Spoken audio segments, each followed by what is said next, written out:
in her apartment when she was not home, which only means one thing. The murderer knows her location, he knows all about her life, whereas she has no idea who he is, and she can already sense that death is looming around the corner for her. She obviously can't explain her situation to Carl. While he knows about Trevor's murder, he has no idea that a murderer is after Paula, and given how Carl can use the situation against her, Paula chooses to keep the details from him. Meanwhile, Dennis figures that if he has to get rid of Paula, he also has to deal with the PI. So he does the inevitable, stabbing the PI in his head and disposing of his body. Frank thought he was about to expose a secret relationship, whereas he was a witness to a murderer's secret operation. The picture Frank has taken can be important evidence in Trevor's murder case. It's a slightly blurry photograph, but I think if one has seen Dennis, they can testify that the man in the picture is probably him. Did Paula kill Dennis? Paula is petrified. She now knows that the killer is probably lurking around the corner waiting to kill her, and she finds the anticipation too hard to deal with. She can't have an outburst because she can't let Hazel see her at her lowest, but I'm sure all Paula wanted to do was scream her lungs out. But she has to hold it together and be a responsible mother.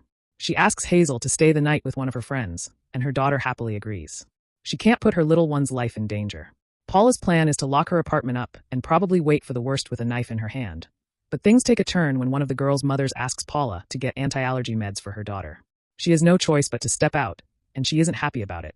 Paula watches her back, and even the slightest unexpected sounds scare her to the core. Paula grabs the medication, along with a few essentials, and on her way home. She notices an open car trunk and thinks it is odd, and before she can fathom what is going on, Dennis strikes her. She attempts to stop him, but he is incredibly strong and he knocks her out. He loads her body into the trunk of his car and takes her to a remote spot. At the very end of Maximum Pleasure Guaranteed Episode 6, when Dennis opens the trunk of the car with a sharp knife in one hand, ready to finally put an end to the only witness to Trevor's murder, Paula surprises him with a gun in her hand. In the previous episode, Paula sold Sky's necklace and got a gun for herself. She figured things were about to get dangerous, and she needed a gun more than she needed cash. Well, to think of it, if Paula hadn't met Sky, then she wouldn't have grabbed the studded necklace and sold it off for a gun which ultimately came in handy. Ultimately, her bad decisions somehow add up and make sense. Without a second thought, Paula pulls the trigger and shoots Dennis right in the center of his forehead. And that's the end of the malicious murderer. Paula had no choice but to pull the trigger, and she did it for survival. But the Portland trauma is going to make it impossible for Paula to not panic.